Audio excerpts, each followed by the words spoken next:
নমস্কাৰ বন্ধুসকল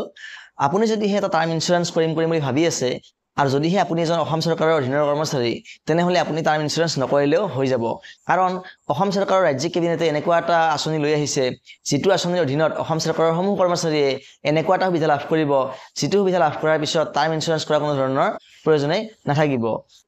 গতিকে এই ভিডিওটো শেষলৈকে চালে আপোনালোকে গম পাব যে এই আঁচনিখননো কি আৰু ইয়াক কেনেকৈ আমি আবেদন কৰিব লাগিব কেনেকৈ সুবিধা পাম তাৰ কাৰণে মাহে মাহে আমাৰ কিমান টকা কাটিব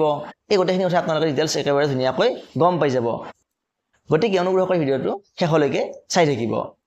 অসম চৰকাৰে আমাৰ যিখন কেবিনেট বৈঠক গুছি গ'ল অলপতে সেই কেবিনেট বৈঠকৰ এটা সিদ্ধান্ত গ্ৰহণ কৰিছে যে আমাৰ ৰাজ্য চৰকাৰৰ যিখিনি কৰ্মচাৰী আছে এই কৰ্মচাৰীসকলে এটা 10 লাখ টকাৰ বীমা লাভ কৰিব যদিহে সেই মানুহজন কিবা কাৰণত বেমাৰ আজাৰ হৈ মৃত্যুবৰণ কৰে পৰিয়ালৰ লোকে কি পাব 10 লাখ টকা পাব কিন্তু ইয়াতে ভাল খবৰটো এইটো যে যদিহে কিবা কাৰণত চৰকাৰী কৰ্মচাৰীজনৰ এক্সিডেন্টাল ডেথ হয় তেনেহলে তেনে ক্ষেত্ৰত পৰিয়ালটোৱে লাভ কৰিব 1 কোটি টকা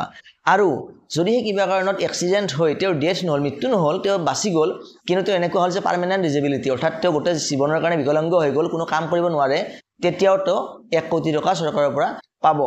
আৰু যদিহে তেওঁ আংশিকভাৱে বিকলাংগ হয় অৰ্থাৎ পাৰ্মানেন্ট বিকলাংগ নহয় আংশিকভাৱে বিকলাংগ হয় কাম কৰিব নোৱাৰে তেতিয়া তেওঁ 80 লাখ টকা চৰকাৰৰ পৰা পাব আৰু আটাইতকৈ ভাল খবৰটো হল এইটো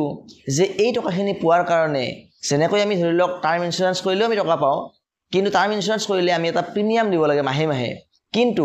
এই যেটো বীমা আঁচনি উলিয়াইছে আমাৰ অসম চৰকাৰে এই আঁচনিখনৰ ভাল পইণ্টটো হল যে কি ইয়াত কোনো ধৰণৰ প্ৰিমিয়াম আমি দিব নালাগে অৰ্থাৎ আমাৰ ফালৰ পৰা কোনো ধৰণৰ প্ৰিমিয়াম কটা নাযায় চৰকাৰে বেংকবিলাকৰ লগত যিবিলাক বেংকত এমপ্লয়বিলাকৰ স্যালাৰি একাউন্ট জড়িত হৈ আছে সেই আটাইবিলাক বেংকৰ লগত মানে কি কৰিব চুক্তি কৰিব আৰু তেওঁলোকে সেই প্ৰিমিয়ামটো দিব আমি কোনো ধৰণৰ দিব নালাগে আৰু এটা ইম্পৰ্টেন্ট কথা হল এইটো যে এই আঁচনিখনত অন্তৰ্ভুক্ত হোৱাৰ কাৰণে আমি আবেদনো কৰিব নালাগে অৰ্থাৎ এইটো চিন্তাৰ পৰা আমি একেবাৰে মুক্ত অৰ্থাৎ অটোমেটিক্যালি যেহেতু আমি কৰ্মচাৰী আমি বাই ডিফল্ট এই আঁচনিখনত অন্তৰ্ভুক্ত হৈ যাম কোনো ধৰণৰ এক্সট্ৰাকৈ এপ্লাই কৰা প্ৰয়োজন নাই গতিকে এইখিনি আছিল যে ভিডিওটো